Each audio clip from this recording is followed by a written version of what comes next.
You gotta do this to stop attracting the same person in relationships over and over again. And I know what you're thinking. Man, my ex, like, I can't believe I dealt with that type of disrespect, this type of inconsistency, this hot and cold, whatever you may be going through. I know that you do not want to do that again. So there's power. There's power in being in your own energy, right? After a relationship. And actually, that heartbreak is one of the biggest spiritual catalysts for you to upgrade your soul, to upgrade your mind, to upgrade your aura, to attract the relationship that you actually want, the one that you actually deserve, the one who's actually going to treat you with dignity and respect and reciprocate your energy. And I know we live in a society, right, where the advice is to get over someone, you got to get under somebody. It's the worst advice that you can possibly take, because there are wounds, there are traumas, undealt with traumas that we all have that attract specific partners to have that toxic dynamic. And when you go celibate, when you remain in your own energy, you're able to sit with those traumas, because after your breakup, you're a bit traumatized from the experience, especially if there was a trauma bond or if there is emotional abuse or betrayal. And when you allow yourself to sit with those wounds, you can start to transmute those wounds. So if you don't know how to do that, you can have a therapist to do that, or if you know how to do emotional work. When you start to transmute those wounds, you get the spiritual upgrade.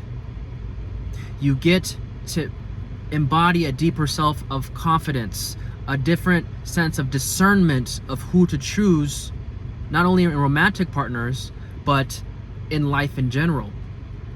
And I'm not saying that you have to stay celibate for the rest of your life. Everybody has a very different journey. Maybe you're with your partner for a year and he's like, you know what, let me stay celibate for 6 months, right? Everybody's different. Maybe you're with that person for 10 years, like, oh, I need a couple years to myself. And it really just depends on the person. But let me tell you this from personal experience. I've been celibate since my last relationship. And man, the self-confidence that is coming through me sitting with my pain, sitting with the grief, and it's yucky and it's gross. And I'm not going to say that it's easy, but what's coming out of it is a deeper sense of confidence, a deeper sense of strength, a deeper sense of discernment of who to let around me. And there's this stronger sense of masculinity in my aura. And I can just sense that there's more respect that is given to me when I'm interacting with individuals. And you know, I'm not dating right now, and I don't plan on dating, but I'm starting to see that I'm attracting a different plethora of women. Like, I've never really had issues with attracting women, but there's a deeper sense of attraction from more attractive women, right?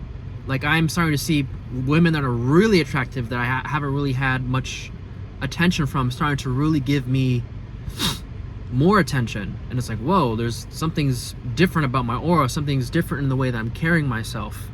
And they say that in the spiritual world, when you remain celibate and you actually stay celibate after a really intense breakup, you can actually start to heal your attachment wounds, right? So I'm an anxious attachment, so if I really stay with this celibacy, right, and the celibacy is a spiritual catalyst for you to let go of that anxious attachment, that avoidant attachment, and start to become in a more secure attachment so you can actually attract a healthy partnership, right? And if you're an anxious attachment, the reason why celibacy is so important is because anxious attachment tend to overgive, right? Maybe if you've been betrayed, if you've been used, if you've been like breadcrumbed and you're not really getting reciprocated, those people that are being messed over, you know, backstabbed in that sense, tend to overgive, give away their energy, just like give, like, please love me, please just see how amazing I am.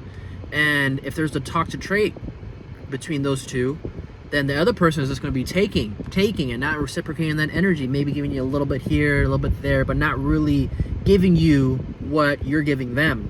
And the reason why celibacy can restore your honor and your energy is because celibacy, when you're holding on to your sexual energy, and sexual energy is an energy that comes from God. It comes from source. And when you allow this energy to really start to build, people that are overgiving in the relationships tend to be very depleted, very empty, very lost after relationships. And when you say celibate, you get to rebuild your energetic body. You get to rebuild the power that you've been losing by giving your energy away to someone who wasn't appreciating it. And this is the path to upgrade your life, especially relationally. And I'm not saying it's easy, but this is the path that's going to help you attract the partnership that you actually deserve. So I hope that you enjoyed that video, and if you're struggling out there, I feel it. It's been a really intense 6 months for me, 7 months for me, and I am still wanting to stay celibate because it is such an eye-opening journey for me to come deeper into myself, to heal these wounds, to feel so much more confident, to have a different aura, a different gravitational pull of just the way I carry myself. Like, things are coming to me, people are approaching me. I'm having more just luck just from this practice. So if you had this like sense of wanting to just hop into the next relationship, just know that if you do that, you're gonna repeat the pattern, right? If you just want to like get over your ex and just like have sex with someone casually, like you are pushing your future self further and further away. You're pushing your healing further and further away. And ask yourself this question: when's the last time, I'll end it with this, when's the last time you actually stopped dating intentionally? Like, actually just was with yourself. Learn how to be by yourself and be okay with that. Enjoy that.